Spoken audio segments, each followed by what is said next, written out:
àlàáfíà ni mo wà àwọn ọmọ tó ṣe léṣe wọn ti wà okay so ẹ̀yin bàbá níbí náà bá tẹ́lá sọ ẹ̀jọ̀ ti pẹ́lẹ̀ kan náà. ẹ má má jẹ́ kí Gani Ìgè kó tún pa ọmọ òríjínà ojúlówó ọmọ ọkọ ilẹ̀ Yorùbá bó ṣe pa Fáṣẹ̀hùn. bàbá Tinubu ẹ̀yin náà ìgbọ́mọ tinú yín àsìkò tẹ́ wà ń bẹ̀ yìí ìyá yìí pọ̀ fáwọn ọmọ Yorùbá ó yìí ti wá back to back. Said, do I think that Igbos have the right to claim equal rights in Lagos? mi tán bá dé yẹn bí mi ṣe dé ìsìlábàjọ fọwọ́sowọ́pọ̀ nínú gbogbo forest wa a fẹ́ criminal kankan bẹ̀ mọ́ a nídìí wọn mọ́. ọjọ́rọ̀ Yorùbá nation bóyá ṣe náà nìyẹn tó kàn bọ́ sí àwọn glory tí ó yẹ kó gbà ó gbà ó sì bẹ̀ fí máa láìní ààrẹ Gani Adams ó dẹ̀ fi ṣé wọ́n lè gbàrú ẹ̀ bó tó lórí burúkú má ṣàǹfààní Sunday ọ̀wàlà fẹnugba nation fẹnudáràn I send àwọn bloggers ẹ̀ in the next 15 minutes orí nǹkan tá a post yẹn wọ́n á dẹ̀ ti flood ẹ̀. The North is the problem of Nigeria. Mo embara ni. ẹ jẹ́ kó rí gbogbo wa ká lórí pípé tó bá ní àwọn nǹkan tí Tinubu ń ṣe tó kù díẹ̀ káàtó ẹ jẹ́ ká kàn sí àwọn tó súnmọ́ wọn ká máa jẹ́ mọ́ wọn létí wípé bàbá àkọ́tà fẹ́ lélẹ̀. Look back and look at what is happening in northern Nigeria. We have the worst level of education.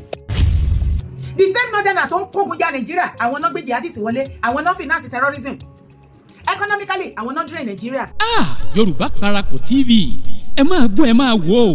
ẹ subscribe síbẹ̀ ẹ láìkí ẹ̀ bó bá ṣe ń lọ àwa ò ní jẹ́ kétí yín ó di sí o Yorùbá Parapọ̀ TV àgbẹ̀lẹ́tù ọmọdé làwọ̀. bí náà ò bá tán lásọ ẹ̀jẹ̀ kì í tán lẹ́ẹ̀kan náà o àwọn ọmọ OPC tí wọ́n jẹ́ ọmọ Gani Adams wọ́n mà tún ti bọ́ sórí ayélujára o níbi tí wọ́n ti ń ṣépè sọ pé Sunday ò ní ṣàṣeyọrí lórí ìgbésẹ̀ tó gbẹ́sẹ̀ lé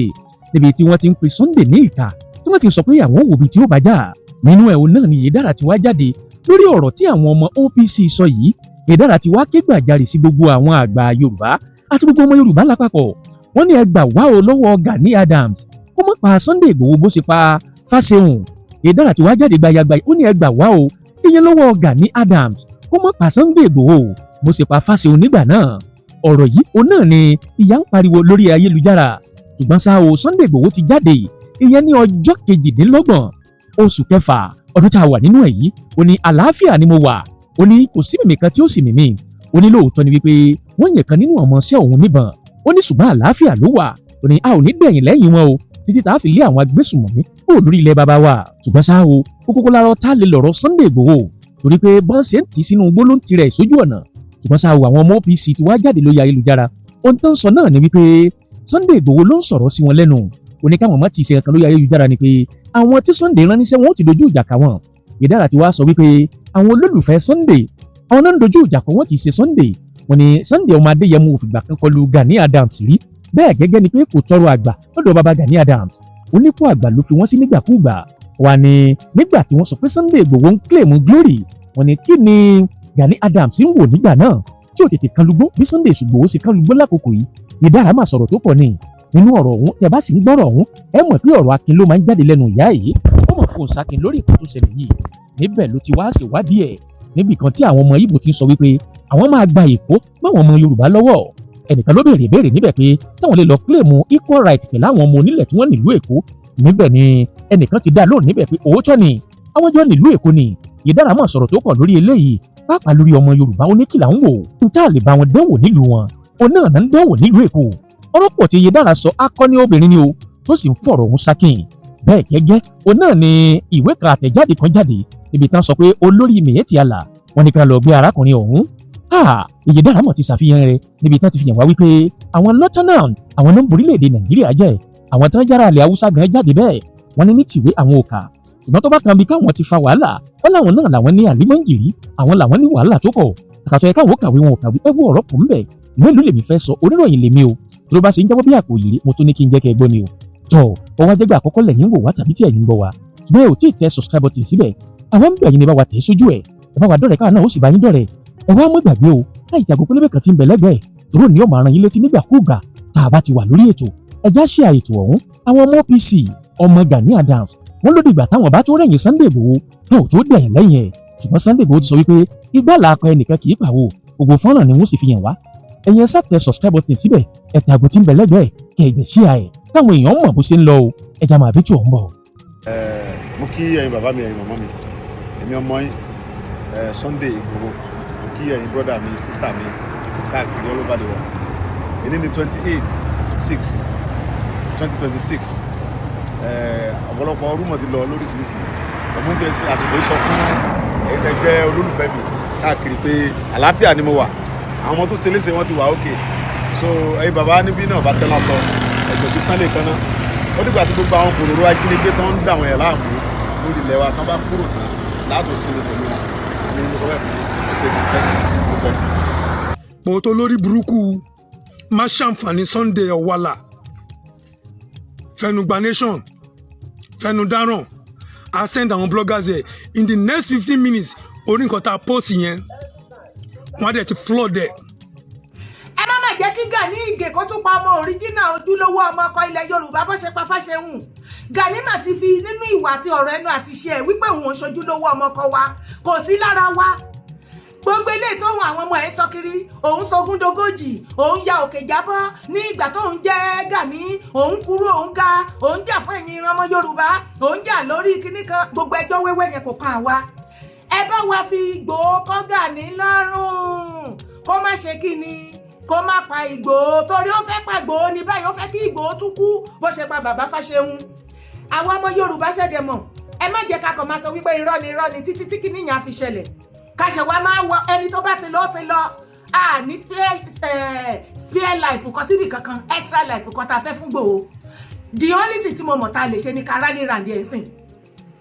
Gbogbo ẹ̀yin àgbààgbà ẹ bá wa pé ìjókòó emergency o ká ẹ bá wa pé Gani sábẹ́ nǹkan tí gbogbo àwọn ojúlówó ọmọkọ Yorùbá bó tó mọ̀nà bros tá a béèrè tán rán mi sí yín lélẹ̀ wọ́n ní ká invite Gani kó fi Ìgbòho lọ́rùn sílẹ̀ kó má pa bó ṣe pa Fáṣẹ̀hùn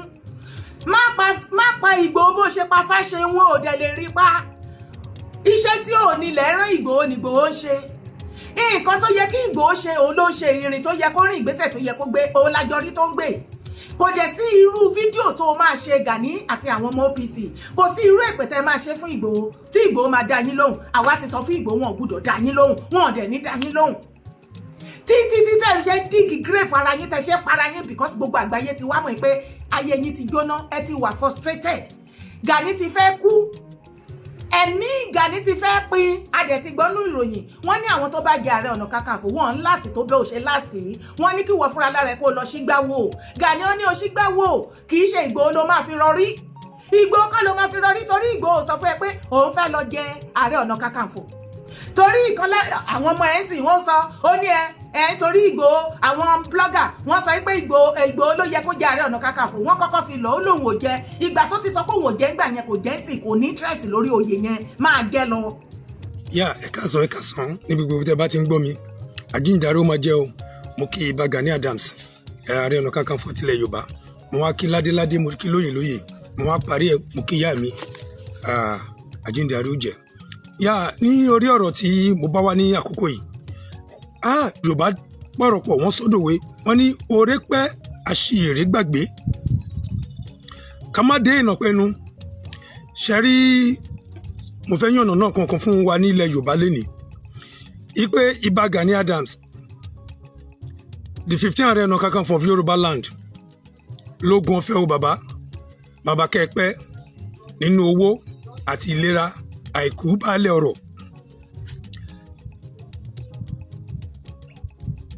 ibà Gani Adams àwọn ní equilibrium nílẹ̀ Yorùbá lẹ́nìí fún àwọn agbésùmọ̀mí àwọn tó fẹ́ dalẹ̀ Yorùbá rú tó fẹ́ bà omi àlàáfíà Yorùbá jẹ́ láti ta ibà Gani Adams jẹ́ equilibrium wọ́n dúró gẹ́gẹ́ bí alátakò fáwọn tó fẹ́ bà ilẹ̀ Yorùbá jẹ́ láti inú ilé tẹ́ ẹ̀ bá mọ̀ ẹ mọ̀ lẹ́nìí nítorí wípé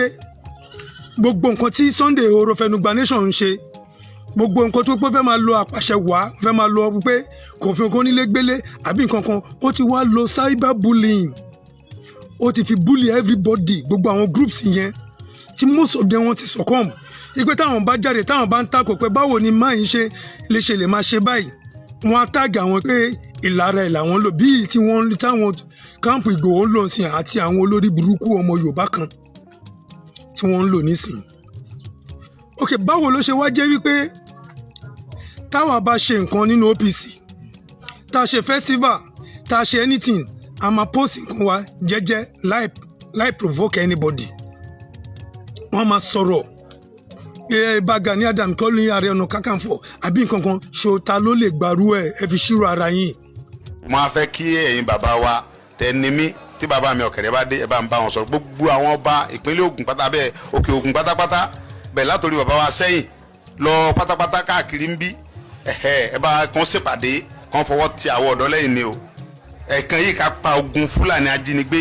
torí pé àwọn bàbá Samson wọ́n ti sọ̀pọ̀lọpọ̀ sẹ́ bàbá Sapa gbogbo wọn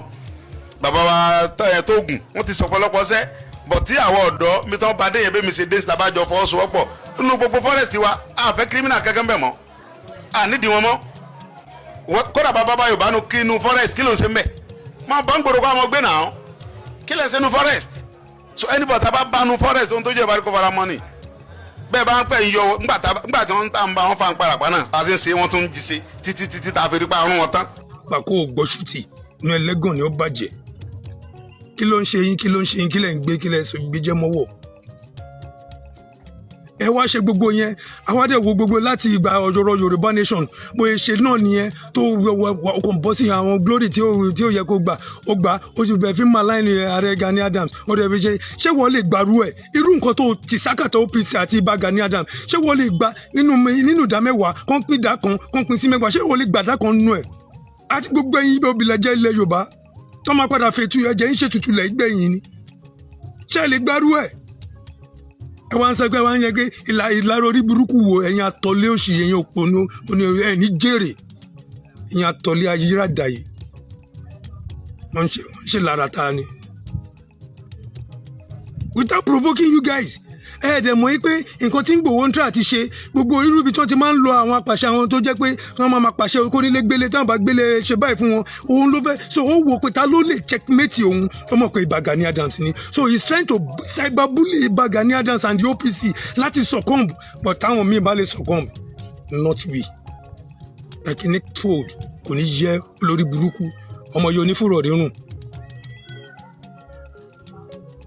kí ló dé ọ̀dà kí gbogbo ọmọ Yorùbá lè mọ̀ pé wọ́n mọ̀ fẹ́ provoke OPC kan lè máa sọ pé wọ́n ń lò la they know they want to àwọn òde provoke àgbéṣẹ́ ran yín ni àgbéṣẹ́ ran yín àwọn ń ṣe àwọn tó ń lo social media láti fi bully yan láti fi ṣe create content láti fi tara ẹ 50,000 kìíní security kìíní fún òṣèlú ló fẹ́ lò wọ́n fún náà bó bá ṣe ní òṣèlú bó bá ṣe ní akọ strength sí ni àwọn olóṣèlú ṣe máa gbowó fún that is what is working towards kẹbẹ kejì kẹbẹ ẹlẹ́kẹta yìí àchẹnjẹ tán ni. so now ẹ wá bẹ̀rẹ̀ sí gbé propaganda àbí nǹkan you can't cyberbully us for silence instead yẹn àtúmọ̀ máa fún yín fact yẹn yóò lórí burúkú yìí. tá a bá sọ wípé ọmọ ọkọ yàtọ̀ sọmọ àlè ó má dàbẹ́ ni wípé ṣe là ń báyànjà àti báyànjà ó tó ọ̀rọ̀ pọ́nbélé ni torí tẹ bá rọmọkọ ìwọ ọmọkọ ní òmò wù tẹ bá sì pàdé ọmọ àlè ìwọ ọmọ àlè pọ́nbélé lòun náà máa wù ní ìkìdá ọmọ kan kò ní gbà kí ilé bàbá òun bàjẹ́ torí òun ló nílé ṣùgbọ́n ọmọ àlè bí ilé yẹn ṣe máa bàjẹ́ gan-an òun ló máa wá tàbá wá sọ̀rọ̀ wọn á wá níṣe là ń fèèyàn kan spite èèyàn kan ìrọ̀ òwò ṣé ẹ rọ́rọ̀ bó ṣe dá lẹ́nu ọmọ kọ́ ṣé ẹ rí bó ṣe lọ sọ́dọ̀ àwọn àgbààgbà tó gbà fún wọn tí gbogbo wọn dẹ̀ gbà fún tọ́jọ́ gbà fúnra wọn torí pé dátì ẹ̀mọ̀ lásìkò tá a wà yìí greatest Yorùbá race o àmọ́ra wa ẹ jẹ́ ká yìn Olúwa àmọ́ra wa bàjẹ́ nípa ọ̀rọ̀ ìwà àti ìṣe wa la fi máa dá òrìjínà ọmọkọmọ ọ̀rọ̀ tó dé òde nílẹ̀ Yorùbá ń sìn ó ti ń jẹ́ ká dára wa mọ̀ ọ̀rọ̀ wípé kò bọ́ síta wá sọ̀rọ̀ òun display òun ṣe content òun ṣoríṣiríṣi òun kọ́ lọ̀rọ̀ tó wà lẹ̀ àbí kò yé wa ẹjọ́ nítorí ọlọ́ẹ̀jẹ̀ àgbàfẹ́ni tọ́lọ́run bá gbà fún. ọ̀rọ̀ Yorùbá nation ó dé tó bá gbé ń bágò kúrò lórí ẹ̀ wọ́n gbé kúrò tán òjì sí politics ó rí i pé politics tí wọ́n ti wọ problem dé ó ṣe damage control ó yí sí security wọ́n gbogbo èyí náà orí OPC led by Bá Gani Adams àti Bá Gani Adams náà ló fẹ́ fi gùnkè ó lè gùnkè yẹn náà máa padà rí bọ́gbẹ̀yìn náà ni wàá rí bọ́ kò sí bóyá fẹ́ ṣe Sunday orofẹ́ nígbà nation ó máa jábọ́ gbẹ̀yìn ni tó bá ń yẹn sọ pé lára ni I don't bloody care tó kò ní dá fún gbogbo yín. Ọ̀run gbà fún Ìgbòho tán yányán ẹja fún ní support ẹ̀ ṣé wá rí mo fẹ́ pe àkíyèsí yín sí kí tó tẹ̀síwájú lórí ọ̀rọ̀ Ìgbòho àti Bá Gani gbogbo ọmọ kóòtù ajíire ilẹ̀ Yorùbá mo fẹ́ bẹ̀ yín lẹ́bẹ̀ kan ni ẹ jọ̀ọ́ nítorí Ọlọ́run ẹ jọ̀ọ́ mo bẹ̀ yín ni ẹni tẹ́ ẹ mọ̀ nípa history àárín bàbá Fáṣẹ̀hùn late Fáṣẹ̀hùn tó dá OPC sílẹ̀ àti Ganiyu Ige Adams. Mo nídìí yín lásìkò yìí a dẹ̀ fi àsìkò yìí bẹ̀ gbogbo ẹ̀yin àgbààgbà ilẹ̀ Yorùbá gbogbo ládéládé lẹ́gbàlagbà lọ́kùnrin àti obìnrin gbogbo ẹ̀yin abiyamọ ilẹ̀ kóòtù àjíire. Bí Ganiyu Ige Adams bó ṣe gbé ogun ti Fáṣẹ̀hùn tó dá OPC sílẹ̀ tó gba ẹ̀mí àfìgbà tí bàbá yẹn kú ló tó sinmi tó wá ń jọba lórí OPC tó sọ di ti ẹnìkan. The same thing ló fẹ́ gbé ti Ìgbòho fẹ́ pa Ìgbòho mọ́ yín lọ́wọ́ ni o. Tó bá jẹ́ òríjínà ọmọ ọkọ òun ni Ganiyu Ige Adams. Èmi ò rò pé ó yẹ kógun le tó báyìí o. Tẹ́ bá ní ká wọlé ká wẹnu ọkọ àtìgbà tí Ìgbòho ti gba freedom ní February. Àwa sọ fún Ìgbòho kó má dá sí ọ̀rọ̀ Gani, kó fi Gani lọ́rùn sílẹ̀, kó má tiẹ̀ sọ̀rọ̀ lọ sí sáìdì wọn. Afẹ́ni tó bá fẹ́ ṣe ẹlẹ́dẹ̀ẹ́ Ìgbòho ló máa sọ wípé Ìgbòho sọ̀rọ̀ lọ sọ́dọ̀ Gani. Gbogbo bí Ganiyu Ige Adams bó ṣe ń ṣe fídíò lójoojúmọ́, ẹ bá wa bèrè lọ́wọ́ ẹ̀ kí ló ń dúró ṣe láti bí 5 years ago tí Ìgbòho ti ń sá kiri tó ti ń wá freedom ẹ̀ kiri. Gbogbo bí Gani ṣe wá múra yìí ṣe bí information lásán ló máa múlẹ̀. Òun jẹ́ kó yé wa pé information ti dókè ògùn o, wọ́n ti rálì ilẹ̀ Yorùbá kọ́ ọ. Nǹkan tó ń pè sọ́sọ fún ẹ̀sìn nìyẹn information nìkan ló ń múlẹ̀ lẹ́ẹ̀kankan. Kí ló dé tó ṣe máa ṣe fídíò back to back báyìí kó o ṣe dúró dìgbà tí Ìgbòho gba freedom ìgbà ẹ ló ṣe mọ̀ wípé ó yẹ kó máa ṣe fídíò. Kí ló dé tó máa market business ẹ back to back báyìí nígbà tí Ìgbòho ti gba freedom. Kí ló dé tí èèyàn ọmọ OPC ò máa ṣe fídíò back to back báyìí kí Ìgbòho tó gba freedom. Kí ló dé tẹ dúró tí Ìgbòho gba freedom tẹ wá rí pé bàbá Tinubu fún ní support. Gbogbo àwọn ọmọ Yorùbá a dúró tí ìgbà yẹn lẹ tó ṣẹ̀ wá mọ̀ wípé ó yẹ kẹ́ máa sọ̀rọ̀, ó yẹ kí Gani kó máa wíjọ́, ó yẹ kó gbára pariwo, ó yẹ kẹ́ máa ṣe fídíò back to back. Ẹ má jẹ́ kí Gani kó tún pa Ìgbòho mọ́ wa lọ́wọ́ bó ṣe pa Fáṣẹ̀hùn. Ẹ má jẹ́ kí Ganiyu Ige kó tún pa ọmọ òríjínà ojúlówó ọmọ ọkọ ilẹ̀ Yorùbá bó ṣe pa Fáṣẹ̀hùn. Gani mà ti fi nínú ìwà àti ọ̀rọ̀ ẹnu àti ṣe ẹ̀ wípé òun ò ṣojúlówó ọmọ ọkọ wa. Àwọn ọmọ ẹ tún sọ wípé ṣe ni Ìgbòho gba glory mọ́ ẹ lọ́wọ́. Ìgbòho gba glory mọ́ ẹ lọ́wọ́ o. Ìwọ ló para ẹ kú o. Iṣẹ́ tí ìwọ̀nba nǹkan tí Ìgbòho ṣe òní blogger sọ. Gbogbo ilé tí ẹ̀dẹ̀ wá ń gbé ṣépè wípé gbogbo blogger ní Ìgbòho tó ń kówó fún. Blogger mélòó ní Ìgbòho mọ̀ tó ń sọ̀rọ̀. Àwọn nǹkan tó ń ṣẹlẹ̀ làwọn blogger rí tí wọ́n sọ̀rọ̀ lé lórí. Ó tún tẹ̀síwájú ó ní Ìgbòho fẹ́ sọ ilẹ̀ Yorùbá di sit at home bíi ti Kanu Nnamdi bó tiẹ̀ dárúkọ ẹ̀. Ẹjọ́ ìgbà tí Yorùbá nation ń lọ lálálá tí Ìgbòho yẹ kó ṣe sit at home ṣé ó sọ̀rọ̀ sit at home kò síbi tó ti gbà sọ kí wá lógun ẹ ṣáà ń wá gbogbo nǹkan tẹ fẹ́ fi sokùn sí lẹ́sẹ̀ gbogbo nǹkan tẹ ṣẹ̀ ń ró mọ́ lẹ́sẹ̀ yẹn gbogbo ẹ̀ làwa ti mọ̀ gbogbo fídíò nǹkan tí Ìgbòho ti sọ sẹ́yìn wípé òun ò ní gbà tí bàbá Tinubu ò bá dá sí kójọ Yorùbá nation wọ́n máa pa wọ́n ìgbà kan àwo kan tẹ̀sẹ̀ ń replay bàbá ti gbọ́ wọ́n ti gbàǹgbà náà wọ́n dẹ̀ ti forgive ẹ̀ gbogbo àgbààgbà ilẹ̀ Yorùbá ni wọ́n láwọn ò bínú sí wọ́n mọ̀ pé ìfẹ́ ilẹ̀ Yorùbá ló ní ìtara ilẹ̀ Yorùbá ló mú sọ̀rọ̀ tó sọ gbogbo wọn tó sọ̀rọ̀ sí ńgbà náà mélòó náà ti wá lákújẹ tọ́kúlá. Gani wá ń bí nígbà tó tún wá tẹ̀síwájú tọmọ ẹ sọ wípé Ìgbòho ó ní kó lọ rìkúrútù àwọn ọmọ ogun 50,000 ó fẹ́ máa fi wọ́n ṣe politics ní highest bidder èèyàn tó bá léèyàn lẹ́yìn náà máa ń kówó fún ni politician máa ń kówó fún ṣẹ́rí bẹ́ẹ̀ ti rí páyé yín ti bàjẹ́ ọ̀rọ̀ yẹn ò yé yín ẹ̀ ń ṣùtà ara yín lẹ́sẹ̀. Ìwọ Gani ìwọ ló sọ pé o ní ọmọ ogun 10 million tó bá ní àwọn wo ni politician yẹ kó pé ìwọ ní but tí politician bá wá fi 5 million ọmọ ogun àti wọ́ sílẹ̀ tó ní nǹkan ogun tí wọ́n wá pé 50,000 ó ti jẹ́ tán lẹ̀ Yorùbá wọn rí ti ẹrù mọ́ ló ń jẹ́ bẹ́ẹ̀ wọ́n ní kó lọ kú dànù. Wọ́n lọ ti jẹ́ tán ìwọ̀nba owó tó ti mẹ́kẹ́ ó ti tó ìwọ ló sọ wípé Yorùbá ò ṣe é kú fún oní Yorùbá ń tì ẹ́ inú ló fi ń gbé wa ṣépè gbogbo ẹ̀ ló fẹ́ nára ẹ̀ sọ́tà gbọ́. Àwọn ọmọ ẹni kò sí gbogbo bọ́n bá ṣe pa ọmọ ilẹ̀ Yorùbá tó kí Fúlàní tẹ́rọ́rìsì kó gba gbogbo ilẹ̀ Yorùbá àwọn ò ní kankan tó fẹ́ ṣe kí ló dé tẹ wá ń pariwo mọ́ Ìgbòho kí ló dé tẹ wá ń fogun mú Ìgbòho kí ló dé tẹ wá ń ṣe bẹ́ẹ̀ ni wípé Ìgbòho ló dì yín lọ́wọ́ mú ṣe bá ọmọ Ondo State ló pera ẹ̀ Gani tíbẹ̀ lọ bẹ̀rẹ̀ náà ṣe bí ogun tẹ́rọ́rìsì ń jà wọ́n bẹ̀ Èkìtì sì wà bẹ́ àwọn ẹ̀jọ́ oníyọ̀ wọ́n kó àwọn èèyàn láti ṣọ́ọ̀ṣì lọ́bẹ̀ how many months nísìn wọn rí kankan ṣe Gani lí síwájú ogun bíi ti Ìgbòho kó gbé drone kó káwọn ọmọ OPC ẹ lọ́bẹ̀ kó ṣe fídíò kó wá wò nǹkan tó fẹ́ ṣẹlẹ̀ àwa náà apariwo tí gọ́vnà bá sọ wípé irọ́ ló pa kó má ṣe nǹkan tó ṣe àbẹ́ fẹnu sí ẹ fi Ìgbòho lọ́rùn lẹ̀ wọn kì í fi kanra ìta má jẹ́ ìwọ náà ń lò wọ́n fún pọ́lítíìsì ó dẹ̀ rán wọn níṣẹ́ òun pín wọn fún àwọn politician kọ́ máa ṣọ́ wọn òun fi wọ́n gbowó sálárì ètò òfin ṣọlọ́dẹ ṣe bó gbé Obi wá ní 2023 tó ní ìwà àti àwọn ọmọ ẹ àwọn 5-10 million ọmọ ogun ẹ̀ olóòbí lẹ máa tò sẹ́yìn ẹ̀ ó ṣe kámẹ́rà mo dẹ̀ ti sọ fún ẹ lọ́dún náà mo ló ti para ẹ kò sí ọ̀nà àbáyọ fún ẹ mọ́ orísun problem ẹ nìyẹn mo ti ní kó lọ jẹ́wọ́ fáwọn boys ẹ òbí ni kó lọ bá asòfin Yorùbá land wọ́n ti yọ ẹ́sẹ̀tẹ̀ minus ló bá dé ó kàn máa pariwo ní tó fi máa ṣígbáwò fìgbò lọ́rùn lé Ìgbòho kó bá ẹ kò rí tiẹ̀ rò ṣe ti rí nǹkan tí Ìgbòho sọ ń bẹ̀ ṣe ti rí pé ọmọ kan yàtọ̀ sọ́mọ àlè. The same northerner tó ń kógun ja Nàìjíríà àwọn náà gbé jihadist wọlé àwọn náà finance terrorism economically àwọn náà drain Nàìjíríà ìgbà tí Buhari wà ń bẹ̀ ó ẹ wo gbogbo owó Nàìjíríà tó yẹ kó fi build Nàìjíríà tó fi build railway line tó fi build ẹ lọ sí Niger gbogbo nǹkan ló kó lọ sí Niger ó lọ fi build Niger torí ó tán mọ́ bẹ́ẹ̀ ìgbà tí Jonathan wà bẹ ṣé kò ṣe sáwọn ìlú ẹ bàbá Tinubu ẹ má jẹ́ kó dórí tiyín kó yàtọ̀ ẹgbọ́n nǹkan tá à ń bá yín sọ ẹ má jẹ́ kó jẹ́ ìbò nìkan vóòtì nìkan lẹ ń ṣiṣẹ́ lé lórí ẹ gbé nǹkan wá sílẹ̀ Yorùbá táwọn ọmọ Yorùbá náà fi yangàn wípé yes at least leader wa náà ó ṣe gudugudu méje ó ṣe yàyà mẹ́fà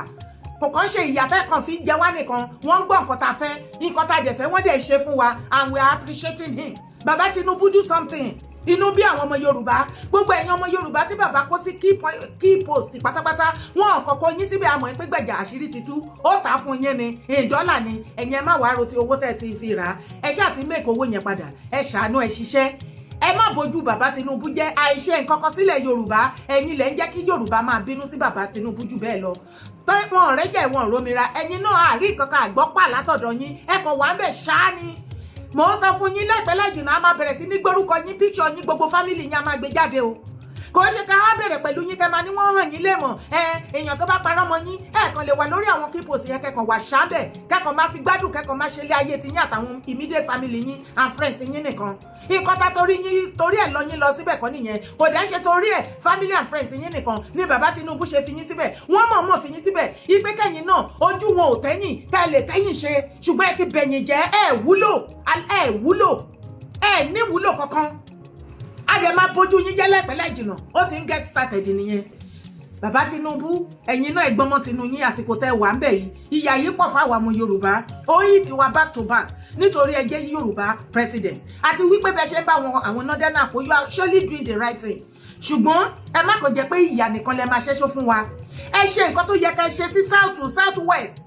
ẹ ń wò ó wípé tẹ bá ṣe anything sí south west àwọn ọdẹ Nàìjíríà bíi south east northern àwọn sọ wípé ṣe ń ṣe nǹkan sí ilẹ̀ Yorùbá torí ẹjọ́ ọmọ Yorùbá irọ́ ni trillions of naira wọ́n sit on it wọ́n jókòó lè pamọ́ bẹ́ẹ̀ tábà wá sọ fún yín wípé àwọn northern ti bayé Nàìjíríà jẹ́ àwọn ni wọ́n mú Nàìjíríà tó mú gbogbo owó tí wọ́n parọ́ nǹkan tí ò sí tí wọ́n mú tó ń ná tó ń pè láàrin ara wọn àwọn náà ni wọ́n ń sin terrorism tó ń finance àwọn northern náà ni wọ́n gbé jihadist wọlé so far so good gbogbo ogun tó dojúkọ Nàìjíríà tó ń ja Nàìjíríà tí gbogbo wa ń yàtá lénìí kò sí kankan tí any president tó kàn sí o ẹ jẹ́ kó rí wájọ pé o ẹ jẹ́ káwọn ọmọ kóòtù ajíire Yorùbá original jẹ́ àmọ́ nǹkan tá à ń ṣe o ṣé president Tinubu òun ló finance terrorism ṣé àwọn ló kọ́ sí terrorist tó ń finance terrorism ṣé president Bola Ahmed Tinubu àti other president ṣé àwọn ni wọ́n finance terrorism àbí northern ṣé àwọn former head of state àti tó wà bẹ́ẹ̀ sìn ṣé àwọn ni wọ́n bà economic Nàìjíríà jẹ́ nípa kíkó owó Nàìjíríà fi ṣe nǹkan tó wù wọ́n kàn máa parọ́ pé this one ó ní problem tó bá rí gbogbo nǹkan tó ṣẹlẹ̀ ní NNPC ìwọ náà wò báwo ni country ṣe fẹ́ lórí tó ṣe fẹ́ nídìí ṣe bẹ́ẹ̀ ní epo òun náà fi ó ní owó epo náà fi move Nigeria forward gbogbo owó epo láti ọ̀dọ̀ NNPC àti gbogbo orúkọ tó bá pera wọn ṣe bẹ́ẹ̀ rí bọ́n ṣe kó jẹ trillions of naira dẹni eléni northern àwọn ọ̀gbà kí wọ́n kàn ṣe kí ni kàn probe Kyari lórí ọ̀rọ̀ tó wà lẹ́yìn. The Economic and Financial Crimes Commission (EFCC) has filed a 12-count charge against the president of Miyetti Allah Kota Bello Abdullahi Bodejo over alleged terrorism financing and money laundering involving approximately $2.53 million. EFCC to arraign Miyetti Allah's president Bello Bodejo over alleged $2.53 million terrorism financing money laundering charges. That's a lot of money. àwọn náà ni wọ́n ń pariwo fún gbogbo wa lójoojúmọ́ Nigeria is bad every other state tí ò bá ti list sí wọn kó ka protocol wọn láti fi rule ìjọba ẹ ti mọ bó ṣe ń ṣe bọ̀ kó o lè mọ̀ wípé òtítọ́ là ń sọ fún ẹ kò sí àní-àní ń bẹ̀ má gbé ọ̀rọ̀ yìí parí àwa Yorùbá la ní ọ̀rọ̀ tó wà ńlẹ̀ lọ́wọ́lọ́wọ́ ọ̀dọ̀ wa ló kàn kù sí ẹ jẹ́ kó rí gbogbo wa ká lórí pípé tó bá ní àwọn nǹkan tí Tinubu ń ṣe tó kù díẹ̀ káàtó ẹ jẹ́ ká kàn sí àwọn tó súnmọ́ wọn ká máa jẹ́ mọ́ wọn létí wípé bàbá nǹkan ta fẹ́ lélẹ̀ kò ń ṣe wípé ká máa pẹ̀lú àwọn ọ̀bọ jáwúra àwọn nọ́dánà àwọn náà kógun ja Nàìjíríà bí Ìgbò bá wá ń fapá jọrí wípé wọn ò gbà kí àwọn ọmọ wọn káwọn náà kó jẹ president wọn àwọn àti nọ́dánà tó bá ń bínú ṣó yẹ kẹ́yìn Yorùbá kẹ́ tó máa support wọn ẹ jẹ́ kọ́rọ̀ jọ yé wa ṣùgbọ́n kọ́rọ̀ mi lè yẹ tẹ̀lé mi wá wo fídíò. The North is the problem of Nigeria. Mu embarani. We are beggars. A lot of us in northern Nigeria were upset yesterday. Why would you say it? Jama'a, look back and look at what is happening in northern Nigeria. We have the worst level of education anybody can have ever seen. I don't think anywhere in the world we have this kind of education. Boko, that takes people away from poverty, that liberates people, that give people a level playing ground at Dunia Gabadea. We have the worst. And Muna the one bomb problem called Almajirenchi that is crippling our economy from the roots. Why have we not abolished it? Oh no, it's good for it helps people learn the religion. Fantastic. There's no lie. However, can you categorically tell me it has done? The whole governors in the north, now original thunder and I go fire all of you. Heartless governor, you people are the sponsor of the insecurity in northern parts in Nigeria. People are so heartless. Oh, sí Saudana, tó bá lè sọ̀rọ̀. Àwọn ọmọ tọkọ tí wọ́n fún education lánàá. Bàbá Awólọ́wọ̀ ti sọ létà Awólọ́wọ̀ ti ní tó bá tó àsìkò. Àti ṣu fura ṣe kíni? Alanu kẹ́. Àwọn ọmọ tọkọ tí wọ́n fún education. Tí bàbá Tinubu lọ kàn fún tán fa àwọn ní free education bíi ti àwa South nígbà àwọn náà. Tí wọ́n yarí tí àwọn northern leaders and elders tó jẹ́ wípé every 4 years iná máa rántí pé wọ́n ní masses wọ́n láwọn youth tó bá ti fẹ́ dìbò wọn ò ní any plan fún wọn wọ́n dẹ̀ fẹ́ kí gbogbo Nàìjíríà kó rí bí bẹ́ẹ̀ yẹn the only plan ẹyọ kan àbí méjì tí wọ́n ní fún àwọn youth wọn ní northern part of Nigeria àlèmájìrí àti kítúni terrorism ẹ̀bọ̀ rí wọn tán marry wọn off wọn náà wọ́n ṣe wọ́n lè marry about 300 off àwọn ọmọbìnrin yẹn àwọn wo náà marry wọn off àwọn terrorist brothers nígbà tán bá ti pa ìyá wọn tó pa ìyàwó wọn tó pa ọkọ tó pa everybody tán lẹ́bí tán lára tí ò sí kankan wọ́n kàn dé ṣe mass wedding fún wọn ó yẹ kó sì lọ wọ́n ara mattress wọ́n ara bucket kan ṣáà máa lọ ibẹ̀ bá rí ẹrú ra yín mọ́ ṣé irú ìgbésí ayé tí ìwà tèmi wá lẹ̀ Yorùbá ó ti mọ̀ ipò ọmọ aládé ni wá pọ́nbélé kì í ṣe ayé tí Ọlọ́run fún wa lélẹ̀ àwọn òdẹ̀ ní ìgbà ìdí nìyẹn tí ìwà tèmi ṣe ní láti lo ọpọlọ wa ká má ṣe àbòsí jù ká má dẹ̀ ṣọ̀tẹ̀ jù kó mi má bàa tẹ̀yìn wọ̀ gbé wa lẹ́nu ṣùgbọ́n nǹkan tí àwọn ọmọ northern youth wọn tán sọ wọ́n ní àwọn ní problem Nàìjíríà nígbà tí northern youth bọ́ síta tó ń sọ fún ìwọ àti èmi wípé the only set of people tó báyé Nàìjíríà jẹ́ tó ń kógun ja Nàìjíríà are from the northerners sorry they are the northern leaders and elders wọn kò sí gbogbo bí nǹkan ṣe bàjẹ́ tó ń jókòó wípé ọ̀nà àbáyọ ẹnu kù wọn àṣírí wọn ti tú ẹjẹ́ àtúnjókòjókòó ẹjẹ́ stop madness yìí no wọ́n sì ń fi ìyà yẹn wọ́n fi ń ṣayọ̀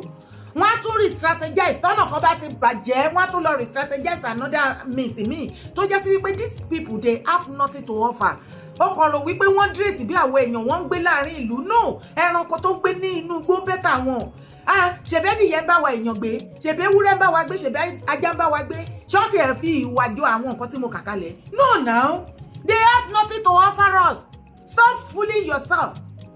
tá a bá sọ wípé nọ́dẹ́nà ẹni ègbé ni wọ́n má máa sọ wípé kó máa ṣe ń bẹ́ẹ̀ ni kó máa ṣe ràndàn kó máa ní ìjọba Tinubu ló ń gbógun tì ṣé gbogbo ọmọ nọ́dẹ́nà tó ti jẹ́ head of state èrè wo ní àwa South ta jẹ́ ń bẹ̀ èrè wo làwa Yorùbá jẹ́ ń bẹ̀ ẹ ti mọ̀ pé bẹ́ẹ̀ ni kọ́kọ́ là ń lọ ẹ tẹ̀lé mi kẹ́ wá gbọ́ fídíò yìí. My name is Dr. Nelson Omanoga. Max, thank you so much for that insightful and thought-provoking presentation. Even though you kept us hanging, you haven't quite straightforward answered the question of whether we can claim the same rights as those from Lagos. Because I know that Nigeria is one of the member states in ECOWAS, and in ECOWAS we have the absolute right for movement of human beings and businesses. You can do business across the ECOWAS without any restriction. So my question is direct. In your view, do you think the Igbo should enjoy equal opportunities as those from Lagos State? Thank you. He said, do I think that Igbos have the right to claim equal rights in Lagos? At least you know me a little bit. I'm a blunt person, and I'm going to be blunt right now. I am from Imo State. I don't care whatever ECOWAS said. I'm just being realistic. In every entity, there are landowners. And how this thing works, whether in America, whether in Israel, whether in India, you can't come from Lagos State and you come to Owerri and you want to be dragging rights with me. You know go work now. You know go work now. The only thing I will have to guarantee you is the freedom to do your business, the freedom to work, the freedom to live, to live according to our customs and traditions. The day you begin to question us, we go pursue you. Life. That is how it is. I also believe that we as Igbos, if we go to Lagos, they have been liberal with us enough. They allow us to contest elections and win. Also, Oshodi Isolo, for the past 3 consecutive election seasons, federal constituency, Igbos have been winning it, including the one that is there now. I just called out how many chairmen of markets now, over 10 since 1970 to now, that were in Igbos. That's enough. They give us freedom to do business. Interfering in their politics, I don't accept it. I don't support it. And I'm also saying clearly right here now that we don't have rights to claim equal rights with them. The only thing we have to do is to enjoy the privileges that they have given us. That's enough. Thank you. Thank you. My name is Dr. Igboho. I agree with you on clear facts. I think you are confusing indigenship with citizenship.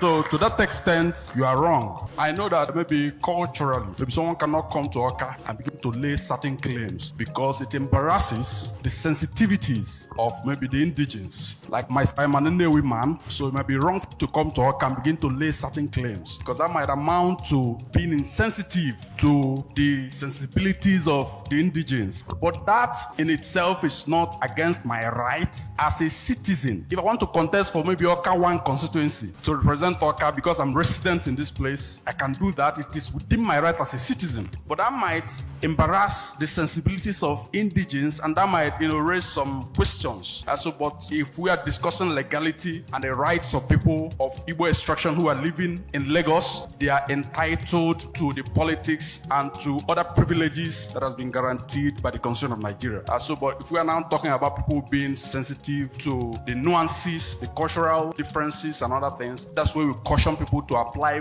wisdom and to not exercise the full extent of their rights as far as this conversation is concerned. Thank you very much. Ẹjọ́ àwọn wo gan ló tẹ̀ wá fẹ́ gbé Yorùbá láǹdì gan tó fẹ́ pé wa mọ́wọ́. Yorùbá ló dé sùn ta jí wọn yìí. Ẹ gbà mí. Nínú Nàìjíríà wọn Nàìjíríà yìí náà. Kí ló dé tó ṣe jẹ́ pé gbogbo ìyà ló máa bá wa Yorùbá lára mu? Ṣé ayé ìyà la wá ni? Kí ló dé ta wá ríra wa bẹ nípa wa la ní láti máa kọ́kú lọ kárùn gbogbo nǹkan tó bá ti jẹ́ nǹkan burúkú ilẹ̀ Nàìjíríà? Ṣé nǹkan ò ti máa ṣe wá báyìí? Ṣáwa ni ìran kọ́kú lọ kárùn lọ ní Nàìjíríà ni? Torí ó ti ń jọ bẹ́ẹ̀ lójú tèmi ni tí ò bá wá rí bẹ́ẹ̀. Àwọn nọ́dé náà dé, wọ́n á kíkì yín, wọ́n á gba yín lórí, wọ́n á tútọ́ sí yín lára, wọ́n á sọ̀rọ̀ sí yín. Nǹkan tẹ́yìn ò lè sọ sí wọn, wọ́n á sọ sí yín. Ó bá yín lára mu. Ìwà ìbàjẹ́ ìwà burúkú tí ẹ̀yin ò lè lọ ṣe lọ́dọ̀ wọn, wọ́n á wá ṣe ní gímú yín. Ẹ gbọ́dọ̀ sọ̀rọ̀ tẹ́ bá sọ̀rọ̀ àwọn olórí burúkú ọmọ àlè àárín wa, wọ́n á ní kí ló dé ta ṣe ń sọ̀rọ̀ sí wọn. Ókè Ìgbò ló tún dìde ìsìn, ẹ̀yin náà gbọ́rọ̀ burúkú lẹ́nu ẹyẹ. Wọ́n ò mú ọ̀rọ̀ yìí ní kékeré a máa ń pe ẹ̀yin àgbààgbà ilẹ̀ Yorùbá. Gbogbo nǹkan màlẹ́ máa ń mú ní tẹ̀tẹ̀rẹ̀ ó dìgbà tí nǹkan bá bàjẹ́ mọ́ yín lọ́wọ́ kò dẹ̀ sẹ́nibọ̀dì tó rẹ́dí àti ìjà fún àtúnṣe. Kí nǹkan má bàa bàjẹ́ jù kó má bàjẹ́ ju bó ṣe yẹ lọ lèmi ṣe máa pariwo. Èmi ò ní hatred sí any tribe kankan ní Nàìjíríà. As a matter of fact, ọmọ Yíbò ta fẹ́ ó wà nínú family mi. Ṣùgbọ́n nǹkan tá bá ń ṣe lọ́dọ̀ wa náà máa bá wa ṣe. Ẹ̀yin náà lísì sí gbogbo nǹkan tó ń ṣẹlẹ̀ yìí. Ká ẹ lè mọ̀ wípé wọn ò mú ọ̀rọ̀ ilẹ̀ Yorùbá ní kékeré. Wọ́n ti rẹ́dì láti àbádàn ní ilẹ̀ Yíbò. Wọn ò rí túnṣe. Agbára wọn ò ká wọn rẹ́dì láti build ẹ̀. Bóyá wọ́n ti gbé ilẹ̀ Yíbò ṣépè ní bóyá wọ́n ti gbére ni wípé kò sí bó ṣe máa build ẹ̀. Kò lè pọ́n ọmọ Yíbò lè jèrè ilẹ̀ Yíbò. Bóyá ilẹ̀ aṣákọni tán ti gégùn fún. Ilẹ̀ God ìwọ lọ́hùn. Torí ẹ̀ a ti wá fi wọ́n lára balẹ̀ ju bó ṣe yẹ lọ bó tilẹ̀ jẹ́ wípé a rí kankan lára wọn nínú mítì tí wọ́n pè yìí o. tó ń sòótọ́ ọ̀rọ̀ fún wọn pé ìkọjá ààyè lẹ́ ń ṣe nǹkan tẹ́ ẹ̀ lè gbà kí another tribe kó wá ṣe fún yín nílẹ̀ Yíbò wọ́n ìtàn ṣe fàyè gbà yín nílẹ̀ ibòmíì tẹ́ wá ń jó pàlóńgò lórí wọn adúpẹ́ lọ́wọ́ àwọn ọmọ Yíbò torí ẹ̀ pé tó ń sòótọ́ ọ̀rọ̀ fún wọn ṣùgbọ́n síbẹ̀ ṣé wọ́n gbọ́ ṣé wọ́n gbà àwa ara wa láti kó tító láti tú wa ara wa ṣe bí àwọn ọmọ Yíbò ṣe múra tó ń lé fùrù kankan lé wa lórí nílẹ̀ Yorùbá ìjọ ọmọ Yorùbá wo ìwọ tó máa ń gbèjà wọn gbogbo ìgbà ọmọ Yorùbá wo náà bí ire tó ti rí tó kóra wọn jọ both home and abroad tí wọ́n ń discuss lórí ilẹ̀ Yíbò àbí every other tribe nílẹ̀ Yorùbá or every other region wípé òkè báwo làwọn ọmọ Yorùbá ṣe máa làmìlakata máa fọwọ́ lálẹ́ ńbẹ̀ tó jẹ́ pàwọn la máa pàṣẹ ńbẹ̀ lórí àwọn tàbá ńbẹ̀ ìjọ wo lẹ́yìn ọmọ Yorùbá ṣe èmi mọ ìran mi ẹ̀ ní ṣe láíláí ilẹ̀ Yorùbá tó jẹ́ pé tó bá dé débẹ̀ tó kún fún wàrà àti fún oyin ẹ̀yin àgbègbè ilẹ̀ Yorùbá lẹ́mú nǹkan tẹ́ fi ń tù tẹ́ fi ń bà sílẹ̀ Yorùbá tó fi pé gbogbo àwọn àjòjì tí ó jẹ́ pé tó bá ti débẹ̀ bọ́n jẹ́ èèyàn tó bá délẹ̀ Yorùbá tátẹ́gùn bá fẹ́ sí wọn díẹ̀ wọ́n á gé èèyàn and you know we will never do that kí ló dé tẹ wá fàyè gba irú ilé ìfúnra yín ṣé eye service náà lẹ fi bayé ara yín débẹ̀ ni bàjẹ́ débẹ̀ ni torí ìwọ ọmọ Yorùbá tó bá gbọ́ nǹkan tó ṣẹlẹ̀ nínú fídíò yìí tó sì ń sọ wípé ẹni ègbé ni ẹ o a máa gbé yín ṣépè o ọ̀rọ̀ yìí ti dojúrú o kí ló dé. olóyè Sunday Igboho ọmọdé ẹ mọ wọn ò bá Ìbà Gani Adams composition gbogbo àwa tá à ń support Ìbà Gani Adams gbogbo wa náà láti mọ̀ lọ́jọ́ tó ti pẹ́ ipe Ìbà Gani Adams ò ṣe nǹkan tó lè mú orí wa wú nígbà tí gbogbo àwọn èèyàn jáde tẹ́lómi ń pe lẹ́nu ọmọ pọ́tébù dìdìrín ọmọ ẹlẹ́nu ọmọ owó máa gbọ̀ yẹn ó sọ pé ọdẹ tí ṣe fẹ́ lọ pa kíní kan ní tó ń wẹnugbó tó fẹ́ lọ pa ẹran ní àbí ọ̀nà ọ̀rẹ́ yẹn ó kàn sọ̀rọ̀ yẹn bálabàla ó kàn rẹ́rìn-ín but nǹkan tí mo fẹ́ ká mọ̀ ní wípé nílẹ̀ Yorùbá ilé ní ta wàyí gbogbo wa ní àárí aspect Ìbà Gani Adams gbogbo wa láàrí àǹfààní wọn láàrí ìwúlò wọn bàbá Ìbà Gani Adams ààrẹ o olóògùn ọ̀fẹ́ wà bá ṣe máa ń kì í sà ẹ̀yin náà kírèsì nǹkan kan ẹ ṣe nǹkan òwúrí kan tó lè Sunday Igboho ṣàbá ń wọnú igbó tó sọ pé àwọn ṣàfẹ́ ṣiṣẹ́ takuntakun bàbá yẹn ń ṣiṣẹ́ ìwúrí ni ló fi ń dàbí pé gbogbo ẹnikẹ́ni tó bá jáde fún olóyè Sunday Igboho ọmọdé ẹmọ lẹ́nu àwọn èèyàn ń rà káàkiri wọn àwọn èèyàn ń gbé wọn ṣépè ọlá pé wọ́n rí rírí iṣẹ́ tí wọ́n ṣe ni o ọlá wípé wọ́n ṣe kí ni wọ́n rí rírí iṣẹ́ tí olóyè Sunday Igboho ọmọdé ẹmọ ṣe òun ló jẹ́ káwọn èèyàn fífún dàbí pé àwọn èèyàn ń support wọn àwọn èèyàn ń side wọn ó dúró sẹ́gbẹ̀ẹ́ gbó ni kò dúró sẹ́gbẹ̀ẹ́ gbó ó ń fẹ́ lọ pa ẹran nu gbó ni kò gbó ẹ̀yin náà ti ẹ̀ pa kan ẹ dúró sẹ́gbẹ̀ẹ́ ọ̀nà bẹ́ẹ̀ Yorùbá lè dúró sẹ́gbẹ̀ẹ́ gbó ẹ̀yin náà perform something ẹ ṣe nǹkan kan ẹ ṣe nǹkan kan now ìlara pé ọmọ yìí ò lè tó mi ọmọ yìí ò lè tó mi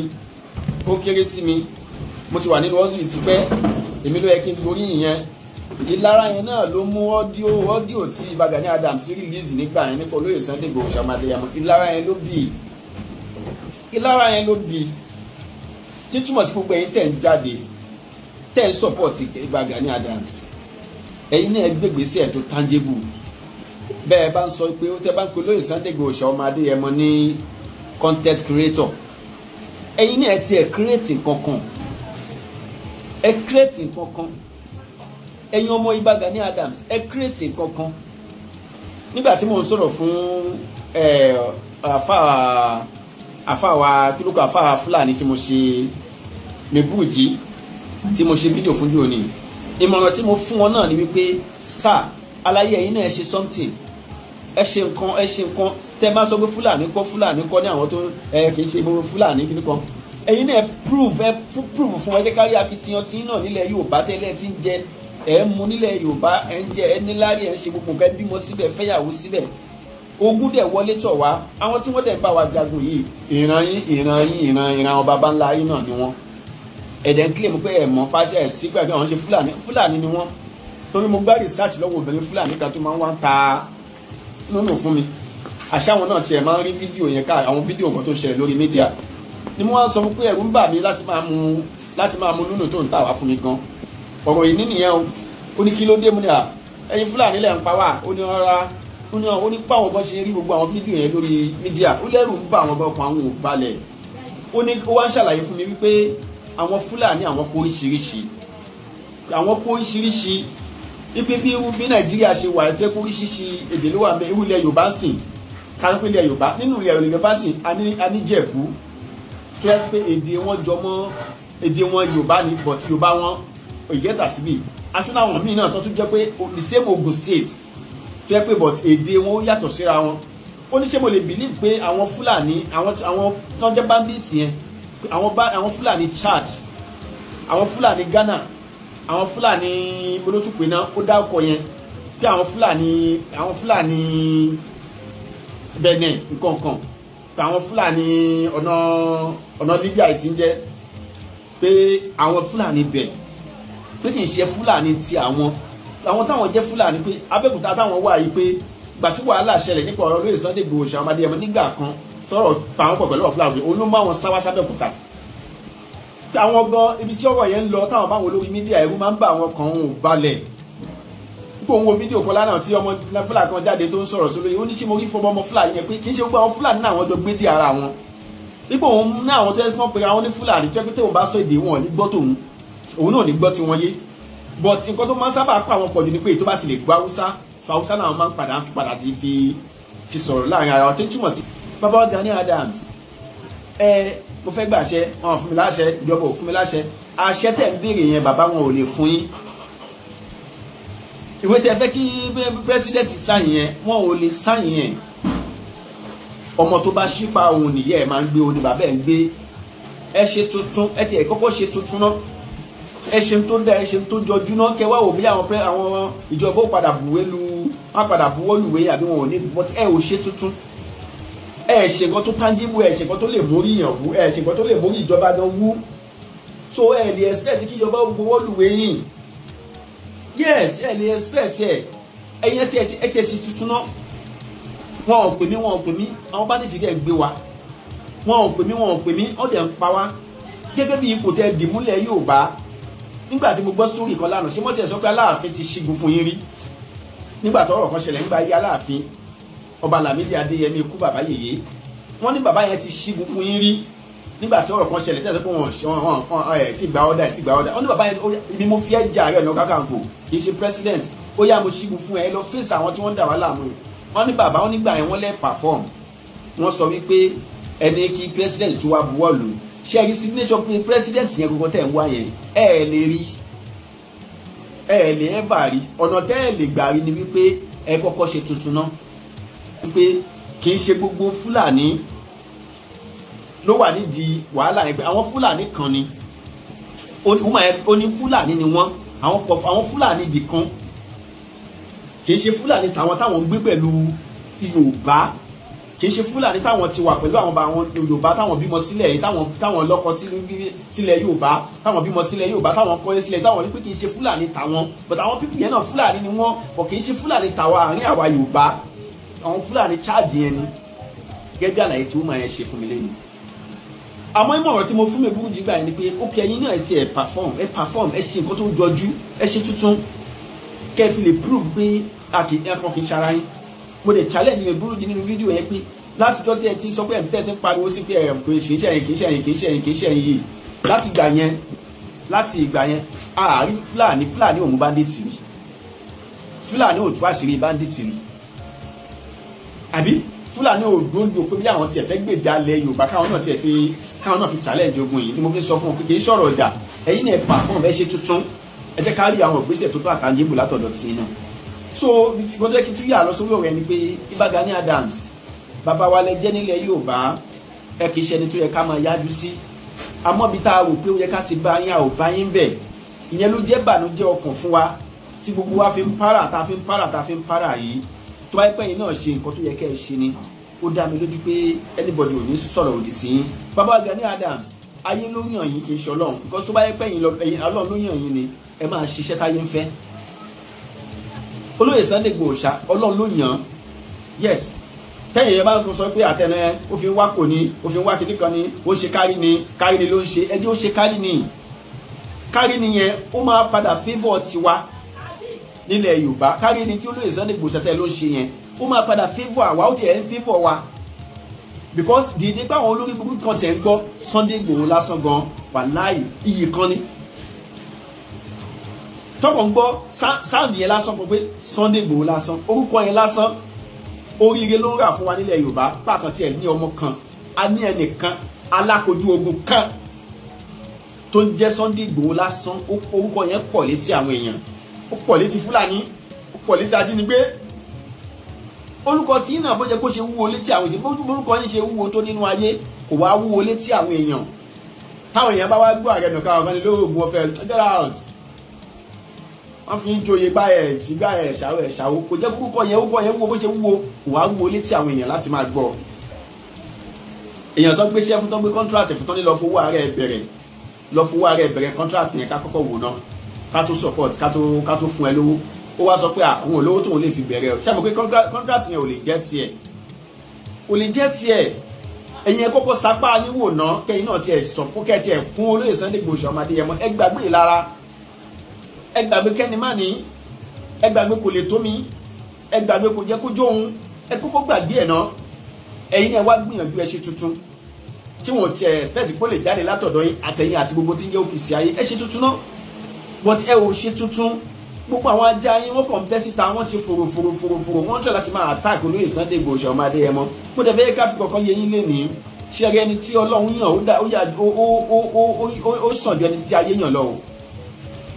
ṣùgbọ́n ẹ̀yin APC tẹ̀ kàn jáde gbẹ̀yìn OPC tẹ̀ ń jáde ọwọ́ kẹ́ ẹ jáde kọ́ ló kàn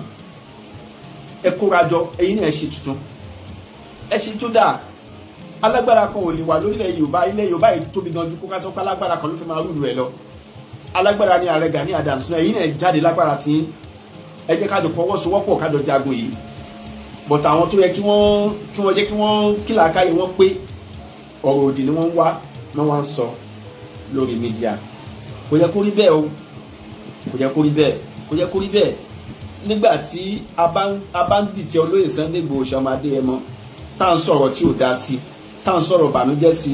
tá à ń discourage nǹkan tó gbèsè tí wọ́n gbé yẹn ẹjẹ́ àwọn tó lè Sunday Igboho bá withdraw òun ò ṣe mọ́ ta ló fẹ́ ṣe gbogbo gbèsè tó lè Sunday Igboho ọmọdé yẹn mọ́ ń gbé sìn tó lè bá withdraw wípé òun ò gbé gbèsè yẹn mọ́ ẹ̀yọ́ ta ló fẹ́ gbé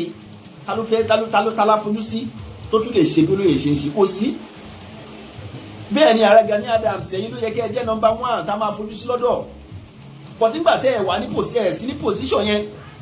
ẹ ṣèṣe káyé ó fọkàn sọ́dọ̀ yín ẹ ṣèṣe pé àṣẹ aṣíwájú yẹn ẹ ṣe iṣẹ́ ipò tẹ́ wá yẹn ò ṣe òun ló dàbí pé àwọn èèyàn fẹ́ olóyè Sunday Igboho ọmọdé yẹn mọ́ àwọn èèyàn ń gbé yìí fún inú àwọn èèyàn dùn sí pẹ̀lú iṣẹ́ tó ń ṣe yẹn pẹ̀lú bẹ́ẹ̀ sọ pé ó ń yá pé content creator nìyẹn àwọn èèyàn láìkí ẹ̀ bẹ́ẹ̀ àwọn èèyàn dunú sí èdè kó kàn tiẹ̀ jáde yẹn orí ńlá kan ló jẹ́ fífúnlẹ̀ Yorùbá ẹ̀yin ò nírù yẹn lọ́wọ́ ni ntẹ́ ń béèrè lọ́wọ́ ìjọba òun ni ò lè jẹ́ kí wọ́n ṣe fún yín because Ààrẹ Ọ̀nà Kakanfò fashion yín kẹ́ ẹ lu ọ̀pá kẹ́ ẹ lu pure white kẹ́ ẹ kólẹ̀ kẹ́ sọ́rùn kẹ́ ẹ ṣakọ káwọn èèyàn máa rọ́tẹ̀lé yín kẹ́ ẹ máa ṣe báyìí láàrin àwọn èèyàn Ààrẹ Ọ̀nà Kakanfò bẹ́ẹ̀ lẹ jẹ́ kì í ṣe Ààrẹ Ọ̀nà Kakanfò ká jagun ká kojú ogun ká fèsì ogun tó bá fẹ́ wọlé Yorùbá ká dojú kọ ilẹ̀ Yorùbá ti wà nínú ogun already tọ́lọ́wọ́ bá fún wa ní olóyè Sunday Igboho ọmọdé yẹn ṣé lórí pé ẹ fẹ́ kí wọ́n buwọ́lùwẹ̀ náà lẹ́tùsì máa wà dé sí i tí wọ́n fi pa wá tán bàbá ẹ ò yẹ nípò ẹ má jẹ́ ká tan ra wa ẹ kàn jíjà lára ni gbogbo ìjà tẹ̀ ń bọ́ olóyè Sunday Igboho ọmọdé yẹn jà ìjà ìlara lásán ni àfi lẹ̀kẹ̀ sí ìdí ọmọ wa mọ́ ìdí ọmọ ẹlọ́mọlá ló ń kó lẹ̀kẹ̀ sí ó jẹ́ kẹ́ ẹ mọ̀ wípé olóyè Sunday Igboho ọmọdé yẹn mọ́ fáàrí ló yẹ kó jẹ́ fún yín Gani Adams ìwúrí ńlá ló yẹ kó jẹ́ fún yín nílẹ̀ Yorùbá pé Ọlọ́run tún farú olóyè Sunday Igboho ọmọdé yẹn mọ́ yọ but dédé bá a ṣe bára wa ó jẹ́ ẹ̀kọ́ tó bá wà nínú jẹ́ gan pé oyè tí wọ́n fi ń jẹ bàbá kájú perform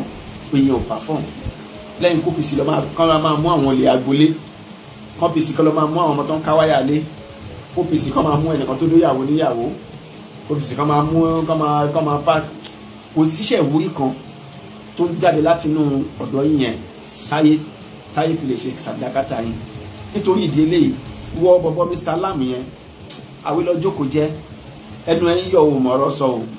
má wà fọlọ́yè Sunday Igboho ọmọdé yẹn mọ́ tó ti gbọ́ because Ọlọ́run ò fọ̀rọ̀ wẹ́n o kàn sọ̀rọ̀ bẹ̀là ọwọ́ ẹni gan jáde kò dán lẹ́nu ẹ̀ gan tó mo kàn wo page ẹ̀mọye fídíò tó ti ṣe tẹ́ ẹnìkan péré ò kọ́mẹ̀ntì ẹ̀mọye fídíò tó ṣe tẹ́kọ̀ ẹnìkan péré ò kọ́mẹ̀ntì ńbẹ̀ ẹnìkan péré báyìí kò sọ̀rọ̀ síbẹ̀ wọn kọ́mẹ̀tì pé nǹkan tó ń ṣe dá nǹkan tó ń ṣe ò dá kí wọ́n á ní kókó fídíò tó ń ṣe àtàmọ́ kiri ó ṣàfẹ́ káyé ó mọ̀ ẹ̀ àwọn ọbẹ̀ gbé fọ́tò ẹ̀ sílẹ̀ sí fọ́tò ẹ̀ ní tí ó fẹ́ káyé ayé ó mọ̀ òun ni á lè fi ẹ̀ hàn ayé káyé lè mọ̀ pé ìwọ mọ̀ tó o tún gọ̀ yàtọ̀ ìjà kẹ́ni má mìíràn ni nǹkan tí mo mọ̀ sí nìyẹn nǹkan tí ì bá ṣe bẹ́ẹ̀ ni olóyè òfìgbà kan sọ pé òun bá yín jà kò fìgbà kan wá sórí mídíà kó máa wá búlì yín ẹ̀yin náà lẹ ń búlì ẹ̀ lórí fídíò rìkọ́dì ẹ̀yin náà lẹ ń búlì ẹ̀ lẹ ń sọ̀rọ̀ tí ò dá sí gbogbo àwọn ọmọ yín tó ń jáde fòkòfò lórí mídíà tó ń sọ̀rọ̀ láti máa àtàkì olóyè kò jẹ́ kó rí bẹ́ẹ̀ àwa ọmọ Yorùbá tọmọ wa bá ṣèdí bẹ́ẹ̀ bẹ̀rẹ̀ ó yẹ ká lè filẹ̀kẹ̀ sí díẹ̀. Yorùbá Parapọ̀ TV ẹ máa gbọ́ ẹ máa wò ó ẹ subscribe síbẹ̀ ẹ like ẹ bó bá ṣe ń lọ àwa ò ní jẹ́ kétí yín ó di sí o Yorùbá Parapọ̀ TV àgbàlẹ́tù ọmọdé làwọ̀.